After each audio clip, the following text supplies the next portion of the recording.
नमस्कार, मैं Suryabhushan Dubey, Rameshwaram institute of technology management के इलेक्ट्रिकल इंजीनियरिंग डिपार्टमेंट में फैकल्टी हूँ। हम लोग सिंक्रोनस जनरेटर के बारे में स्टडी कर रहे थे। आज हम लोग देखेंगे कि दो अल्टरनेटर को पैरेलल में कनेक्ट करके अगर एक अल्टरनेटर के फील्ड को हम क्या करें, इंक्रीज करें या वेरीज करें तो क्या प्रभाव पड़ता है। तो मेरा आज टॉपिक का नाम है effect of changing excitation of two parallel synchronous generator. मतलब दो सिंक्रोनस जनरेटर को हमने पैरेलल में कनेक्ट कर दिया। अब एक के फील्ड को हम एक्साइट करेंगे या चेंज करेंगे तो क्या प्रभाव पड़ता है, उसके पावर फैक्टर में क्या प्रभाव पड़ता है, उसके करंट में क्या प्रभाव पड़ता है, इसको हम लोग स्टडी करते हैं। तो वही चीज़ हमने लिखा है, effect of changing excitation. Alternator 1 और 2 से पैरेलल में कनेक्ट करके अल्टरनेटर 1 के फील्ड को रेजिस्टेंट के हेल्प से एक्साइटेशन में परिवर्तन करके दोनों अल्टरनेटर को नो लोड और ऑन लोड पर इफेक्ट को हम लोग स्टडी करेंगे। मतलब जो फील्ड को हम बदलेंगे, एक बार उसको हम क्या रखेंगे, नो लोड पर रखेंगे और दूसरे कंडीशन हम क्या रखेंगे, ऑन लोड पर रखेंगे। तो जो मेरा पहला कंडीशन है ऑन लोड कंडीशन, मतलब ऑन लोड कंडीशन पर क्या होगा जब हम अपने एक फील्ड को परिवर्तन करेंगे। आपने देखा ये दो जनरेटर 1 और जनरेटर 2, इसका ये रेजिस्टेंस है RA और इसका रेजिस्टेंस ये RA1 बोल सकते हैं, इसको हमने RA2 बोल दिया। ये XL1 है और ये XL2 है। तो यहाँ से ये दो जनरेटर को हमने क्या कर दिया, पैरेलल में कनेक्ट कर दिया। पैरेलल में कनेक्ट करके हम यहाँ पर देखें कि इस टर्मिनल वोल्टेज पर इनका जो EMF होगा उसकी डायरेक्शन क्या होगी। तो यहाँ से देख सकते हैं इस टर्मिनल के क्रॉस जब देखेंगे तो दोनों का EMF क्या होगा, सेम डायरेक्शन में होगा, दोनों का EMF सेम डायरेक्शन में होगा। लेकिन अगर हम आपस में देखें कि मतलब इस लोकल सर्किट के अंदर हम चेक करें, मतलब इसी क्लोज लूप में हम चेक करें तो इसका EMF, अगर इसका EMF ऊपर होगा तो इसका EMF क्या होगा, जस्ट उसके एंटी 180 डिग्री पर होगा या एंटी फेज में होगा। तो वही हमने लिखा है, जब दो अल्टरनेटर को नो लोड पर कनेक्ट करके पैरेलल ऑपरेट करते हैं तो इस कंडीशन में एक्सटर्नल सर्किट बोले तो ये सर्किट, एक्सटर्नल सर्किट के अक्रॉस दोनों का EMF EF1 and EF2 same phase में होंगे। मतलब यहाँ पर क्या होंगे, दोनों सेम फेज में होंगे। लेकिन लोकल सर्किट में ये क्लोज, मतलब आपस में लोकल सर्किट में दोनों के EMF वोल्टेज EF1 और EF2 क्या होंगे, अपोजिट डायरेक्शन में होंगे। ये देखने से पता चल रहा है, इसमें कोई वो नहीं है, टेक्निकल बात नहीं है। अब हम बात करते हैं, जैसे हमने शुरू में वादा कर लिया था कि हम एक के फील्ड को क्या करेंगे, इंक्रीज करेंगे। तो वही हम कंडीशन 1 अप्लाई करने जा रहे हैं। यदि अल्टरनेटर 1 के फील्ड को रेजिस्टेंट के हेल्प से एक्साइटेशन को बढ़ाते हैं तो आप फील्ड को बढ़ाएंगे तो क्या होगा, क्योंकि हमें पता है E इक्वल टू क्या होता है, N फाई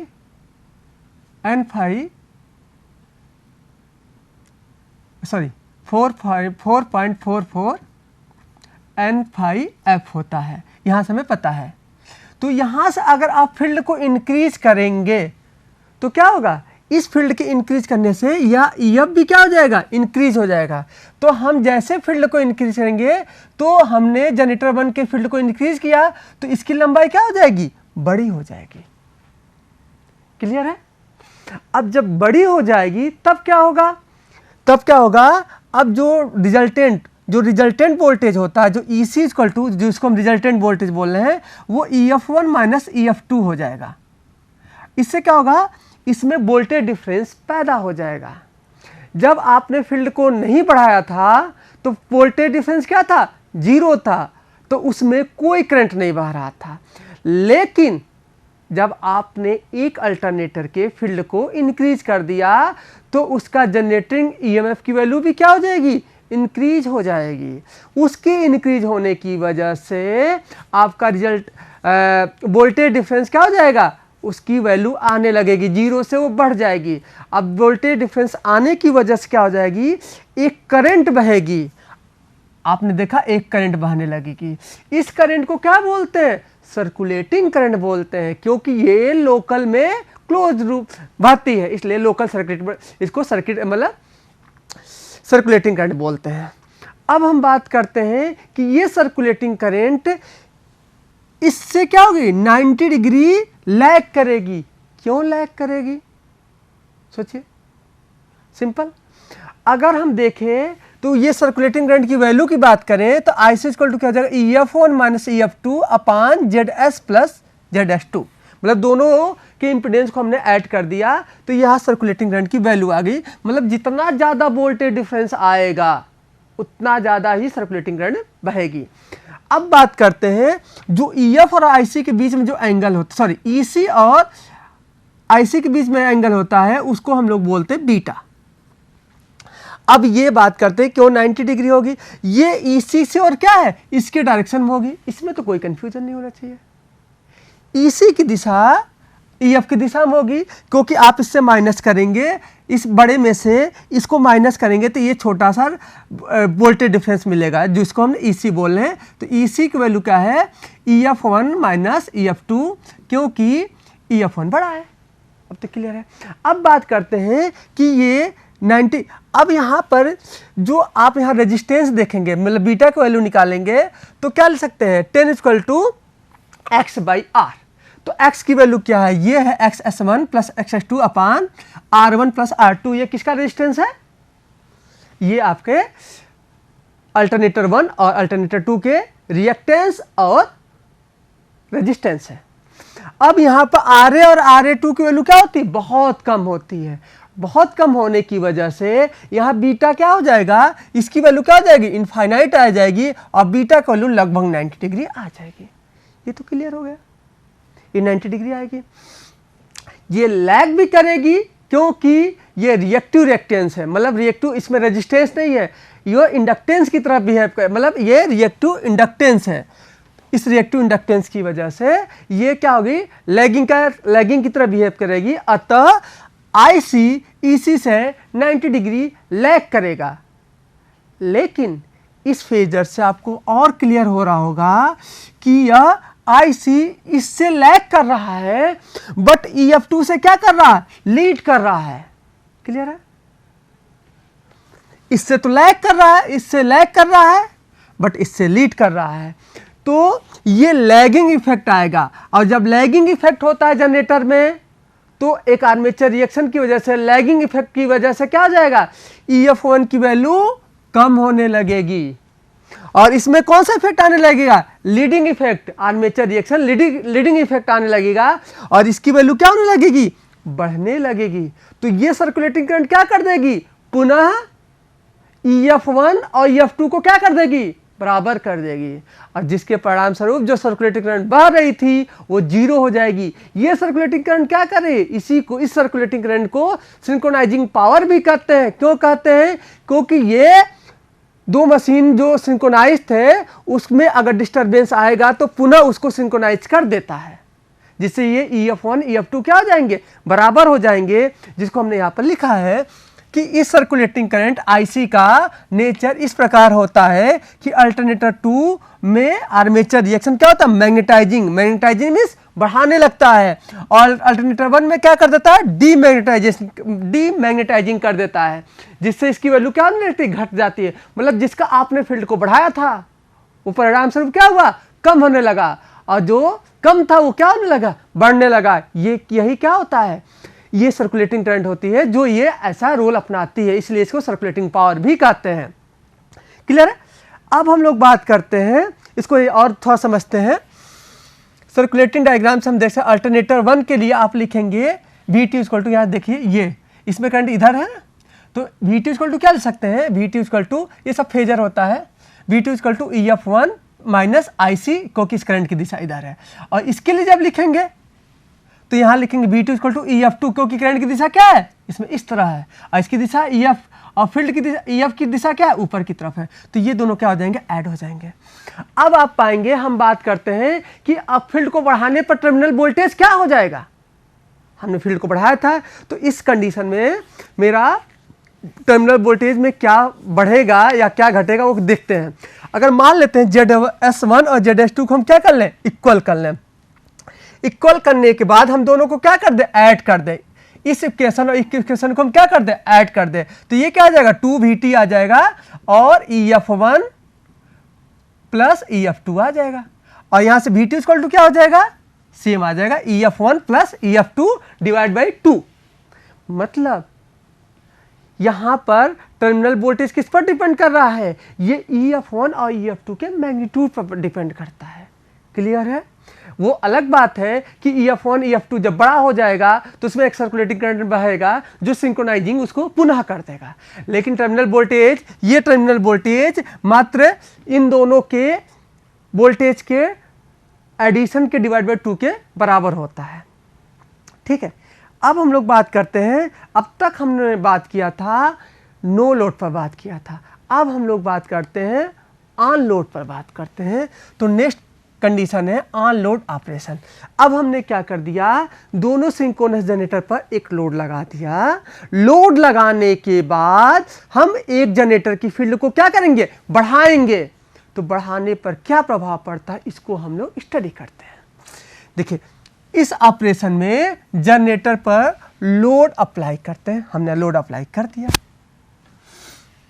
फील्ड एक्साइटेशन को बढ़ाने से पहले, मतलब हमें अभी बढ़ाए नहीं है, तब क्या होगा, जब आप बढ़ाए नहीं है तो यहां से EF1 EF2 हमने क्या मान लिया, बराबर है। मतलब ये क्या है, टर्मिनल वोल्टेज जो अभी हमने फाइंड आउट किया था, ये आपका टर्मिनल वोल्टेज है और ये EF1 और EF2 क्या है, इक्वल है। इसलिए आर्मेचर करंट भी IA1 IA2 भी क्या है, इक्वल है। तो यहां पर जो करंट बहेगा इसकी वजह से IA1 आएगा और इसकी वजह से IA2 आएगा, जो कि दोनों बराबर हैं। तो ये क्या हो जाएगा आपका, इस कंडीशन में यहां पर क्या हो जाएगा, 2IA1 या 2IA2 हो जाएगा। आपको क्लियर है।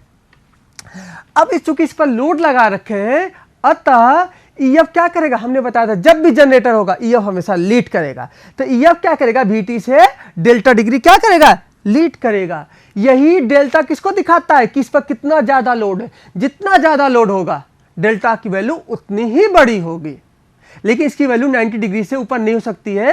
क्यों नहीं हो सकती है, इसलिए स्टेबिलिटी के रीजन की वजह से नहीं हो सकती है। स्टेबिलिटी हम अगले चैप्टर में हम लोग पढ़ेंगे। अब देखिए यहां से क्या हुआ है, ये तो आ गया, ये हमने तीनों कंडीशन बता दिया।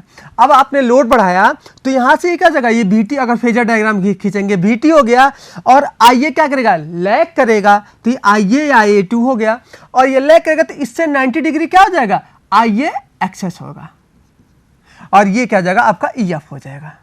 ये EF1 EF2 क्या आपस में बराबर है, ये चूंकि हम देख चुके हैं पहले है, ये हमने मान लिया है। अब हम अगला कंडीशन क्या करेंगे, ये तो वो कंडीशन था जब हमने फील्ड को एक्साइटेशन नहीं बढ़ाया था। दूसरा कंडीशन है जब हम फील्ड के एक्साइटेशन को क्या करेंगे, इंक्रीज करेंगे। वही हमने लगाया, अल्टरनेटर 1 के फील्ड एक्साइटेशन को बढ़ाने के बाद EF के वैल्यू में क्या हो जाएगी, बढ़ोतरी हो जाएगी और बढ़ करके क्या हो जाएगी, EF2 के बराबर हो जाएगी। यहां पर हमने लिखा, यहां पर EF1 और EF2 क्या थे, बराबर थे। हमने क्या किया, EF1 के वैल्यू को बढ़ा दिया। तो बढ़ने के बाद क्या होगा, EF2 क्या हो जाएगा, वो तो जो था वही रहेगा, लेकिन EF2 की वैल्यू भी क्या हो जाएगी, अब EF1 की वैल्यू क्या हो गई, बढ़ गई। लेकिन अगर आपको टर्मिनल वोल्टेज क्या रखना पड़ेगा, कांस्टेंट रखना पड़ेगा।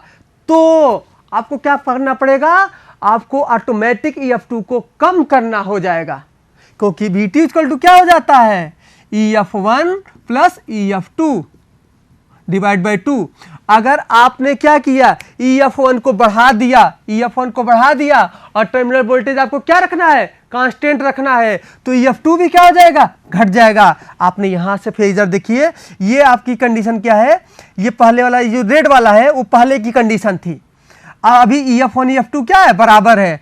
हमने EF1 को क्या कर दिया, इंक्रीज कर दिया। अब देखिए ये EF1, ये है आपका, ये लाइन हो गई EF1, इंक्रीज हो गया। तो ये EF1 है और EF2 क्या हो जाएगी, अब कम हो जाएगी। क्लियर है, ये कम हो जाएगी। अब ये वोल्टेज डिफरेंस भी क्या आ जाएगा, ईएफ वन के बढ़ने से वोल्टेज डिफरेंस में आ जाएगा। और इस वोल्टेज डिफरेंस की वजह से क्या होने लगेगा, सर्कुलेटिंग करंट बहने लगेगी। अब इस सर्कुलेटिंग करंट की वैल्यू क्या होगी, आईसी इक्वल टू जो हम पहले पढ़ चुके हैं, दोनों के वोल्टेज का डिफरेंस डिवाइड बाई दोनों के इंपीडेंस के समेशन के डिवीजन के बराबर होता है। तो ये आपका सर्कुलेटिंग करंट हो गई। अब ये सर्कुलेटिंग करंट क्या होगी, अब बात करते हैं ये सर्कुलेटिंग करंट क्या होगी, जो आपका टर्मिनल वोल्टेज है उससे क्या करेगी, 90 डिग्री लैग करेगी। क्योंकि आप यहां से ये देख सकते हैं कि RA2 की वैल्यू क्या होगी, बहुत छोटी आएगी, जिससे ये tan इनवर्स की वैल्यू क्या आएगी, इनफाइनाइट आएगी, जिससे बीटा लगभग 90 डिग्री होगा। क्लियर है। इतना होने के बाद हम लोग आगे चलते हैं। अब हमने क्या किया, अब ये आईसी तो आ गया, ये आईसी मिल गया, ये क्या होगा, VT से 90 डिग्री लैग करेगा, ये भी क्लियर हो गया। अब हम लोग और आगे बढ़ते हैं। अब यहां पर आपने देखा होगा ये 90 डिग्री लैग करता है। अब यहां पर पहले ये था IA1 IA2, ये था पहले कंडीशन में। अब क्या हो जाएगा, अब यहां पर EF1 ये छोटी हो जाएगी, EF2 क्या हो जाएगी, बड़ी हो जाएगी। इतना क्लियर है। अब बड़ी हो जाएगी तो यहां पर आपका क्या है, एक चीज और है, यहां पर आपका जो लोड है, जो इस पर लोड लगा रखे है, वो भी क्या है, कांस्टेंट है। उसके कांस्टेंट होने से क्या है, क्योंकि P इक्वल टू होता है, आपको पता है, EF VT XS sine delta. अब देखो भाई, आपने VT को कांस्टेंट रखा है और ये भी क्या है, पूरा कांस्टेंट होना चाहिए, ये भी आपने कांस्टेंट बोल दिया है। अब हमें क्या होना पड़ेगा, और ये भी क्या है, ऑलरेडी कांस्टेंट, इसलिए EF साइन डेल्टा की वैल्यू भी क्या आएगी, कांस्टेंट आएगी, जो कि यहाँ हमने लिखा है कि ये वैल्यू क्या होगी, मतलब क्या होगा, EF में अगर बढ़ोतरी होगी, EF में बढ़ोतरी होगी तो डेल्टा में क्या होगी, कमी होगी, या EF छोटा होगा तो डेल्टा क्या हो जाएगा, बड़ा हो जाएगा, जिससे इसका मैग्नीट्यूड क्या रहे, कांस्टेंट रहे। अब देखिए हम बात करते हैं, वहीं पर हम ये बात कर रहे हैं, यहाँ जो करंट अब आएगा, ये करंट लाइन करंट, यहाँ से अब IA डैश, पहले हम बात करते हैं, IA डैश इक्वल टू क्या हो जाएगा, IA1 जो पहले था ये फेजर होगा और ये IC हो जाएगा। क्लियर है। तो जो आपने एक में क्या किया था, एक में आपने फील्ड को बढ़ाया था, तो फील्ड को बढ़ाने से उसका आर्मेचर करंट क्या हो जाएगा, बढ़ जाएगा। फील्ड को बढ़ाने से यहाँ पर आर्मेचर करंट क्या बढ़ा हुआ दिखाई देगा। अब बात करते हैं IA2 की, बात करते हैं IA2 में आप बात करेंगे तो यहाँ पर क्या हो जाएगा, तो इन दोनों के जोड़ने से आपका IA2 मिल जाएगा। और इन दोनों IA1 और IA2 को जब आप क्या करेंगे, ऐड करेंगे, तो मुझे लाइन करंट मिल जाएगा, या लोड करंट, लाइन करंट बोले, लोड करंट मिल जाएगा। तो आपने जिसका फील्ड को बढ़ाया था उसमें क्या हो जाएगा, सर्कुलेटिंग करंट ऐड हो जाएगा, फेजर सम हो जाएगा, और इसमें क्या हो जाएगा, ये माइनस हो जाएगा। क्लियर है। ये भी सब क्या होता है, फेजर सम होता है। अब यहाँ पर दोनों अल्टरनेटर एक अल्टरनेटर की तरह बिहेव करेगा, क्योंकि कास्ट थीटा की वैल्यू क्या होगी, दोनों दिशा में पॉजिटिव होगी। अब थोड़ा सा हम पीछे से चलते हैं। हमने जब पढ़ाया था कि दो अल्टरनेटर में अगर एक की स्पीड क्या कर दे, इंक्रीज कर दे, हम ये प्रीवियस लेक्चर में था, तो एक अल्टरनेटर बन जाता था और दूसरा मोटर बन जाता था। लेकिन यहां पर फील्ड को बढ़ाने पर दोनों आपके क्या होंगे, जनरेटर ही रहेंगे। वहां पर क्या हो जाता था, सिंक्रोनाइजिंग होने के लिए एक मोटर और दूसरा जनरेटर हो जाता था, लेकिन ये कंडीशन यहां पर नहीं होगी, क्योंकि वहां पर क्या होता था, एक कास्ट थीटा की वैल्यू क्या हो जाती थी, 90 डिग्री से छोटी होती थी और दूसरे में 90 डिग्री से ऊपर हो जाती थी, जिससे एक का पावर पॉजिटिव आता था, दूसरा का पावर निगेटिव आता था, जो प्रीवियस लेक्चर हमने पढ़ाया था। जब स्पीड को हम क्या करते हैं, बढ़ाते हैं, लेकिन यहां पर ऐसा नहीं है। यहां पर थीटा की वैल्यू दोनों में क्या है, एक्यूट एंगल है, मतलब 90 डिग्री से छोटी है, और अतः दोनों अल्टरनेटर या दोनों मशीन अल्टरनेटर की ही तरह बिहेव करते हैं। और जबकि पहले क्या था, जब फील्ड में एक अल्टरनेटर हो जाएगा, दूसरा जनरेटर हो जाएगा। तो यहां से जब P की वैल्यू निकालेंगे, VT IA डैश, यहां से आप देखेंगे VT IA डैश, यहां पे ये IA1 था, IA1, तो IA1 का वैल्यू क्या है, ये भी पॉजिटिव आएगा, क्योंकि थीटा क्या है आपके, ये थीटा है। और यहाँ पर थीटा 2 की बात करें तो थीटा 2 आपका क्या होगा, ये θ2 मतलब इसके Ia2 और Vt के बीच के एंगल को हम θ2, तो दोनों क्या है, पॉजिटिव है। अब देखिए हुआ क्या इसके होने से, आप ये देखे हैं जिसमें आपने फील्ड को बढ़ाया, जिसका फील्ड को आपने बढ़ाया उसका पावर फैक्टर क्या हो गई, धज्जियां उड़ गई, मतलब वो उसका पावर फैक्टर खराब हो गया, और दूसरे का पावर फैक्टर क्या हो जाएगा, अच्छा हो जाएगा। लेकिन बात करें सिस्टम का पावर फैक्टर, सिस्टम का पावर फैक्टर अभी भी वही रहेगा जो पहले था। क्लियर है? तो इसकी क्या मतलब, इसका मतलब ये निकला अगर दो जनरेटर को अगर पैरेलल में ऑपरेट कर रहे हैं, एक का फील्ड को बढ़ाएंगे और दूसरे को फील्ड को आप नहीं छुएंगे, तो जिस अल्टरनेटर के फील्ड को बढ़ाएंगे उसका आर्मेचर करंट भी क्या हो जाएगा, बढ़ जाएगा, कंडीशन 1। दूसरा कंडीशन क्या हो जाएगा, उसका पावर फैक्टर खराब हो जाएगा, और जो रिमेनिंग जो जिसका आपने फील्ड को नहीं बढ़ाया था उसका पावर फैक्टर क्या हो जाएगा, और अच्छा हो जाएगा। लेकिन पूरे सिस्टम का पावर फैक्टर भी क्या रहेगा, अभी भी वही रहेगा जो पहले था, मतलब अनअल्टर रहेगा। अभी आप भी कह सकते हैं, मतलब आपने फील्ड बढ़ाने के बाद भी यही IL था और फील्ड के नहीं बढ़ाने से पहले भी IL था, मतलब इस IL और Vt के बीच में एंगल अभी भी क्या है, थीटा ही है। क्लियर है?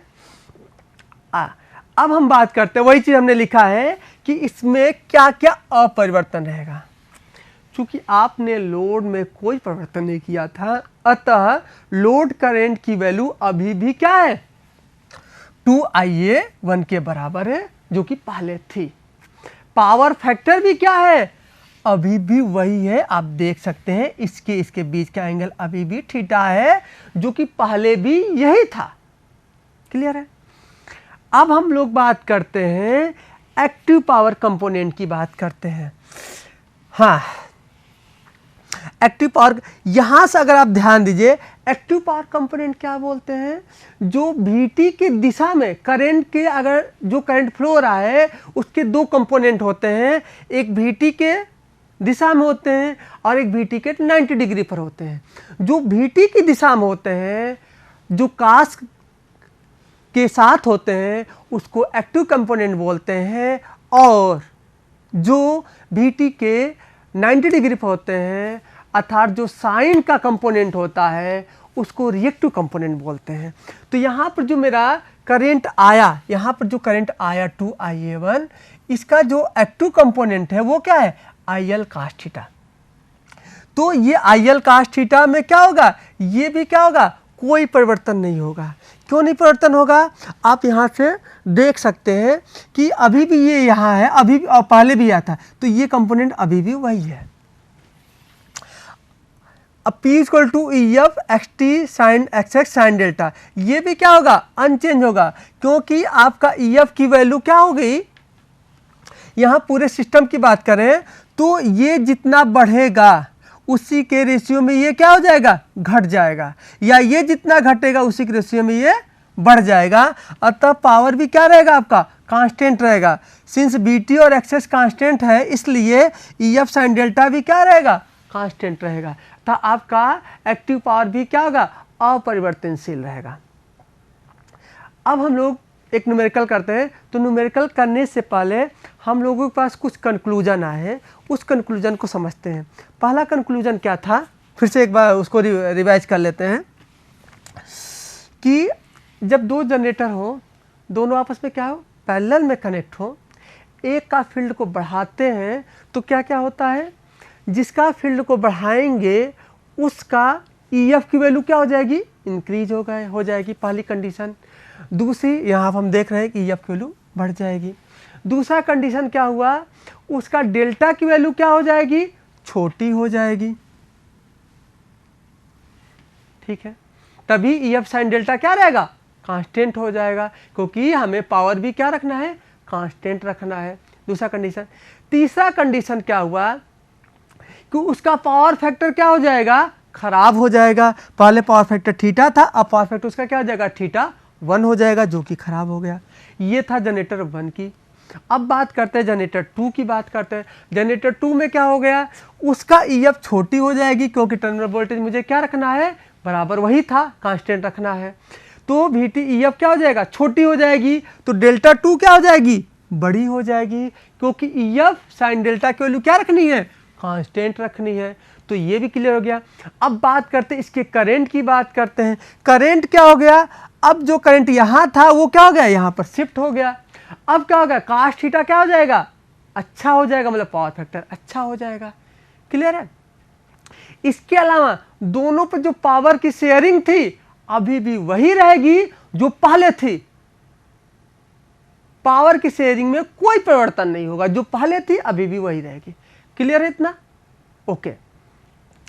तो ये मेरा कंक्लूजन निकलता। हाँ, एक और सिस्टम का जो पावर फैक्टर रहेगा वो भी क्या रहेगा, कांस्टेंट रहेगा, मतलब पहले जो भी पावर फैक्टर था अभी भी वही पावर फैक्टर है।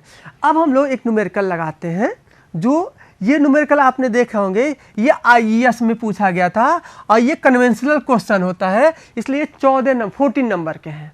इसमें क्वेश्चन में क्या दिया गया है, दो alternator, alternator 1, alternator 2 working in parallel, supply lighting load मतलब 3000 kilowatt and motor load 5 kilowatt को। और किस पर, मतलब अगर लाइटिंग लोड है तो वो क्या होगा, रजिस्टिव लोड होगा। तो हमने दो अल्टरनेटर को, दो लोड को हम सप्लाई कर रहे हैं।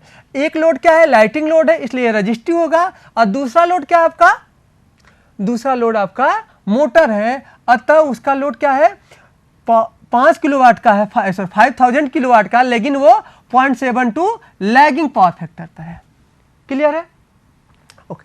अब हम लोग बात करते हैं, क्या पूछ रहा है, what is the load and power factor of the other machine, मतलब आपने ये जो मशीन लगाया है इस पर टोटल लोड कितना है, टोटल लोड कितना शेयर किया है, और इस समय ये किस पावर फैक्टर पर काम कर रहा है, ये क्वेश्चन पूछा गया है। वही हमने लिखा है, लोड 1 क्या है, 3 किलोवाट का, 3000 किलोवाट का है, और उसका पावर फैक्टर क्या है, 0.72, गलत लिखा, यहाँ नहीं है, लोड 2 की ये बात करेगा, लोड 1 3 का, हाँ।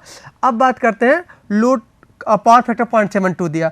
अल्टरनेटर 1 क्या है, 5 किलोवाट का है, 5000 किलोवाट का है, और 0.8 लैगिंग पर है। तो अल्टरनेटर 2 पर कितना लोड है और उसका कितने पावर फैक्टर पर काम कर रहा है, ये सिंपल है। अब क्या कीजिए, हमें पहला क्वेश्चन था अल्टरनेटर पर कितना लोड होगा, तो आप क्या करो, टोटल लोड निकालो।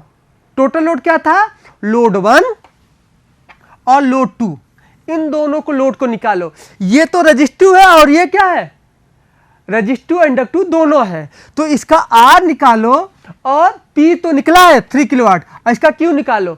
P और Q को निकालने के बाद क्या करो, इसको पूरे को पावर को क्या कर दो, ऐड कर दो।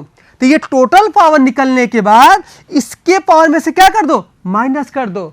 टोटल पावर में से ये माइनस कर देंगे तो यही तो पावर बचेगा, और उसका पावर निकलने के बाद क्या निकाल दो, उसका पावर फैक्टर निकाल दो, क्योंकि S इक्वल टू क्या होता है, S इक्वल टू आपका होता है P प्लस JQ। तो इसका जब लोड निकल जाएगा, इसका लोड निकल जाएगा, तो tan थीटा आपको एंगल निकालना है, तो बीटा इक्वल टू निकाल सकते हैं tan inverse Q by P।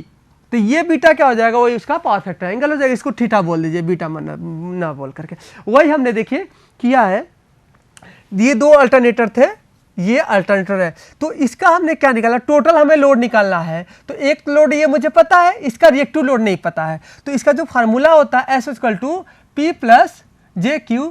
तो यहाँ से tan थीटा इक्वल टू क्या निकाल सकते हैं, tan theta equal to Q upon P। तो Q अपान P से, तो यहाँ से Q इक्वल टू क्या निकल जाएगा, P tan theta, Q equal to P tan theta. तो यहाँ से 5000 इंटू, और ये आपका वैल्यू आपने रख दिया है, तो इतना है। तो ये क्या होगा, इसका क्या होगा, इसका ये Q आ गया। Q की वैल्यू क्या आ गई दोस्त, Q की वैल्यू ये आ गई। P की वैल्यू ऑलरेडी यहाँ दे रखा है, तो P की वैल्यू है आपका ये है 5000। तो आप क्या कीजिए, तो टोटल लोड पावर क्या हो जाएगा, P प्लस JQ। तो P, और ये किसका लोड था, ये इसका लोड अभी आपने निकाला, और ये लोड किसका था, ये लोड इसका था। तो ये टोटल लोड आपका क्या हो गया, निकल गया। टोटल लोड निकलने के बाद इसमें सब क्या कर दीजिए, माइनस कर दीजिए।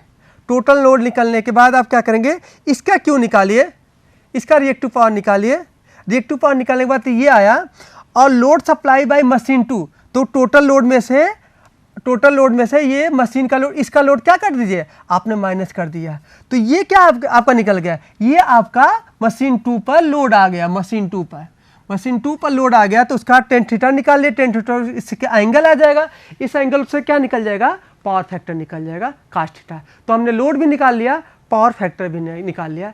ये ईएस का क्वेश्चन था, बहुत इजी, कठिन नहीं आता, इजी होता, बट कंसेप्ट क्लियर होना चाहिए। आज के लिए इतना ही, धन्यवाद, नमस्कार।